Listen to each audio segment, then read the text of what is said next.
Hello વિદ્યાર્થી મિત્રો, welcome to my YouTube channel.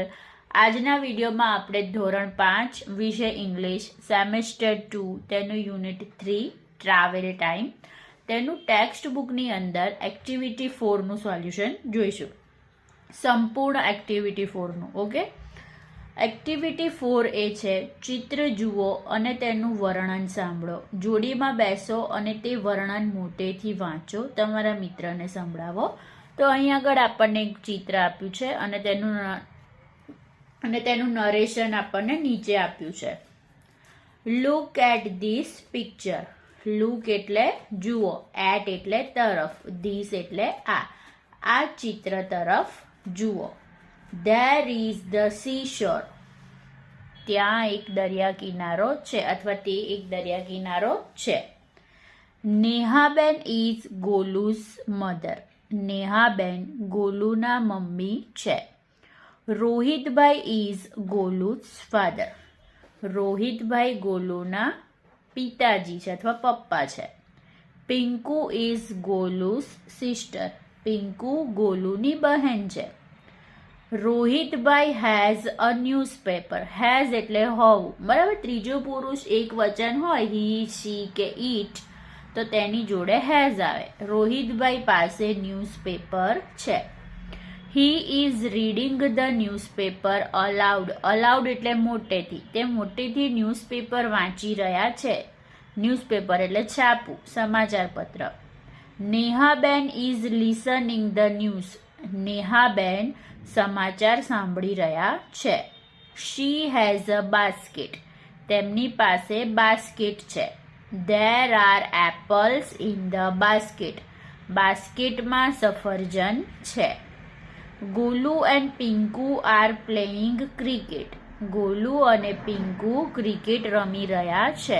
ING છે એટલે આ ચાલુ વર્તમાન કાળ છે. ગોલુ હેઝ અ બેટ. ગોલુ પાસે બેટ છે. પિંકુ હેઝ અ બોલ. પિંકુ પાસે બોલ છે. There is a balloon man. ત્યાં એક ફુગ્ગાવાળો પણ છે. He has balloons. તેની પાસે ફુગ્ગા છે. They go for picnic by bus. તે પિકનિક બસ દ્વારા ગયા હતા. આ હતી એક્ટિવિટી 4A. હવે જોઈએ એક્ટિવિટી 4B. જોડીમાં કામ કરવાનું છે. એક્ટિવિટી 4A વાંચો, કોની પાસે શું છે તે શોધીને લખો. તો આપણે આગળ જોઈ લીધું. Pinku's mother has. પિંકુની મમ્મી પાસે શું છે? તો બાસ્કેટ છે. તો આપણે શું લખીશું? A basket. ત્યારબાદ પિંકુઝ ફાધર. પિંકુના પપ્પા પાસે શું છે? તો અ ન્યૂઝપેપર.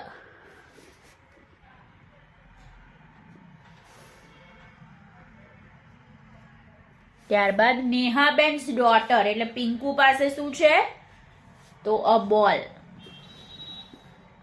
નેહાબેનની ડોટર પિંકુ થઈ. ઓકે, અને રોહિતભાઈ સન્સ. રોહિતભાઈનો છોકરો કોણ? ગોલુ. તો ગોલુ પાસે શું છે? બેટ છે. તો આપણે શું લખીશું? અ બેટ. ત્યારબાદ એક્ટિવિટી 4C શું છે? તો એક્ટિવિટી 4A માં અમુક શબ્દ છે એ કેટલી વાર આવ્યા છે એ તમારે ગણીને લખવાના છે. તો હું તમને આ જે હેઝ છે એ કરીને બતાવી દઉં. બરાબર, હેઝ કેટલી વાર આવ્યો છે? તો જો, હેઝ શબ્દ આવ્યો છે એક મિનિટ, 1, ત્યારબાદ 2, 3, 4 અને 5. 5 વાર હેઝ શબ્દ આવ્યો છે. બરાબર, એવી રીતે તમારે આ બધા શબ્દો ગણીને લખવાના છે. તો હેઝ શબ્દ આવ્યો છે 5 વાર. ઇઝ શબ્દ આવ્યો છે 7 વાર. જો આમાં કંઈ ભૂલ હોય તો તમારે ગણી લેવું. બરાબર, મેં ગણ્યા ત્યારે 7 વાર હતા, તો તમારે જોઈ લેવું. મધર શબ્દ આવ્યો છે 1 વાર. ગોલુસ. ગોલુ નથી, ગોલુસ છે, તો 3 વાર આવ્યો છે. ગોલુ અને ગોલુસ અલગ. ધેર શબ્દ આવ્યો છે 3 વાર. પિંકુ શબ્દ આવ્યો છે 3 વાર. શી શબ્દ આવ્યો છે 1 વાર અને આર શબ્દ આવ્યો છે 2 વાર. આ સિવાય તમારે તમારી જાતે ગણીને જોઈ લેવાનું. ત્યારબાદ એક્ટિવિટી 4D માં શું છે? તો અહીંયા એક્ટિવિટી 4A આ બી ઉપરથી સી ઉપરથી એસ ટી આઈ અને એન ઉપરથી જે શબ્દો આવ્યા છે એ લખવાના છે.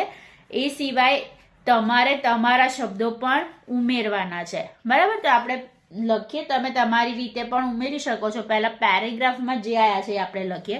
તો બી પરથી જ બાસ્કેટ, બોલ, બેટ, બસ, બલૂન્સ, બલૂન મેન. બરાબર, આ સિવાય તમે જો તમારા શબ્દો તમારે જાતે ઉમેરવાના રહેશે. અહીંયા તો બી આપણે લખી દઈએ છે કે બોટલ, બાય. બરાબર, તમે તમારી રીતે બીજા લખજો. સી પરથી કેટલા શબ્દો આવ્યા છે? તો ક્રિકેટ. બરાબર, પછી બીજા નથી તો આપણે લખીએ કપ લખાય, કેટ, કેમલ, ત્યારબાદ કાર. આ સિવાય બી લખી શકો. એસ ઉપરથી કેટલા શબ્દો આવ્યા છે? તો પહેલો છે સીશોર, સિસ્ટર, શી. પછી બીજા તમે લખી શકો શોર્ટ, સ્કૂલ. બરાબર, તમારી રીતે બીજા તમે લખી શકો છો. ટી પરથી કેટલા શબ્દો આવ્યા છે? તો there, the, to, they, this. બરાબર, આ સિવાય પણ તમે બીજા લખી શકો. જેમ કે આપણે લખીએ ટીચર, ટીમ. આઈ ઉપરથી જોઈએ તો ઇઝ, ઇન, ઈટ, ઇફ. બરાબર, આઈસ ગમે તે લખી શકાય. તમારી રીતે બીજા લખવાના. ત્યારબાદ એન ઉપરથી કેટલા શબ્દો છે? તો પહેલા તો નેહાબેન. બરાબર, નેહાબેન નામ છે. પછી ન્યૂઝપેપર છે, ન્યૂઝ. બરાબર, બીજા શબ્દો આપણે લખવા હોય તો નિસ્ટ છે, નોઝ છે. આવા લખી શકાય. હવે જોઈએ એક્ટિવિટી 4E. સમૂહમાં કામ કરો. તો નીચેના 4A ના આધારે પ્રશ્નોના જવાબ છે. તો પહેલો પ્રશ્ન છે હુ હેઝ અ બેટ? કોની પાસે બેટ છે? હુથી પ્રશ્ન પૂછ્યો હોય તો એકદમ ઇઝી આ થશે. તો બેટ કોની પાસે છે? તો ગોલુ પાસે. તો હુની જગ્યાએ આપણે શું લખીશું? Golu. Golu has a bat. ત્યારબાદ હુ ઇઝ ગોલુઝ મધર? ગોલુની મમ્મી કોણ છે? તો નેહાબેન. તો હુની જગ્યાએ લખીશું નેહાબેન. પાછળથી પ્રશ્ન ચિહ્ન કાઢી નાખવાનો. હુની જગ્યાએ નેહાબેન લખીશું. નેહાબેન ઇઝ ગોલુઝ મધર. ત્યારબાદ what is Pinku's mother name? તો પિંકુની મમ્મી પણ કોણ છે? નેહાબેન જ છે. તો આપણે લખીશું પિંકુસ મધર્સ નેમ ઇઝ નેહાબેન.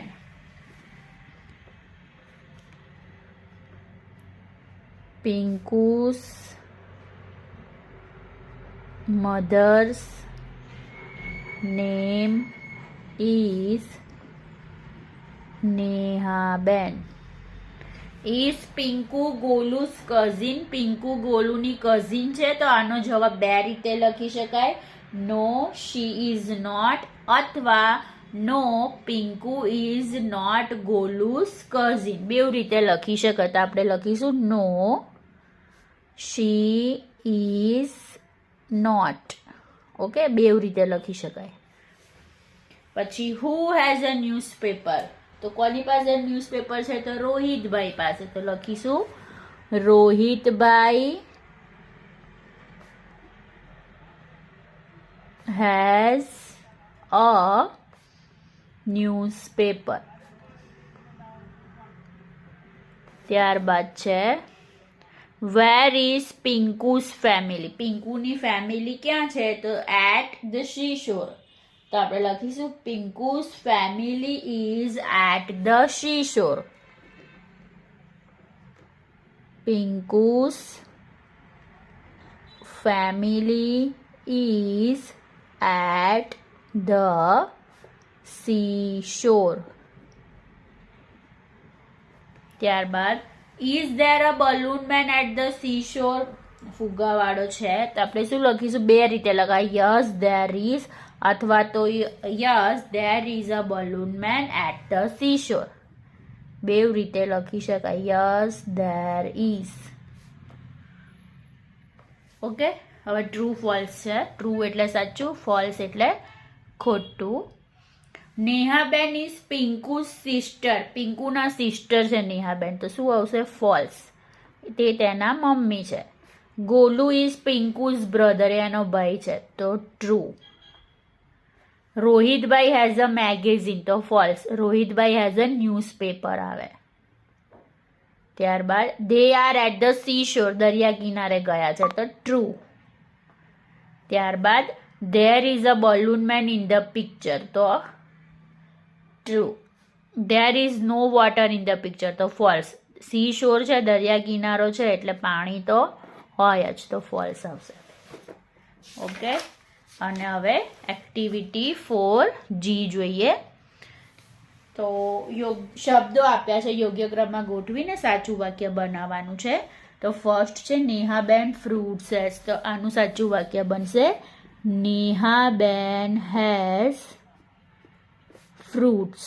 નેહાબેન પાસે ફ્રૂટ્સ છે, ફળો છે.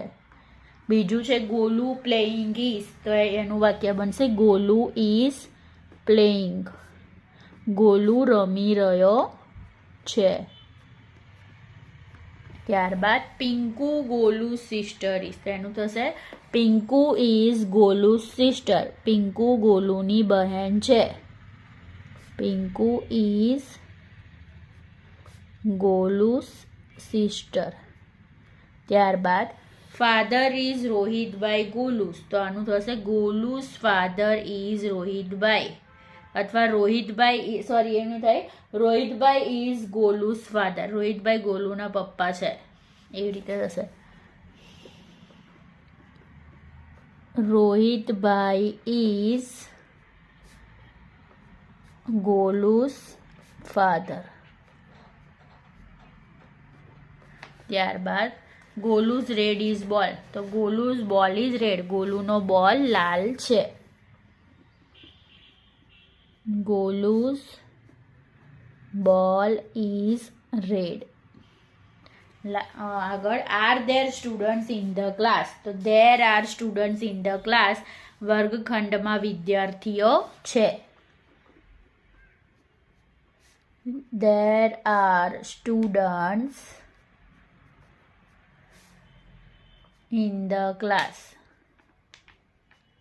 અને લાસ્ટ છે ઇઝ પિંકુ ગોલુ સિસ્ટર, તો આ તો સેમ વાક્ય છે, પ્રશ્ન ચિહ્ન છે એટલે સેમ રહેશે. Is Pinku Golu sister.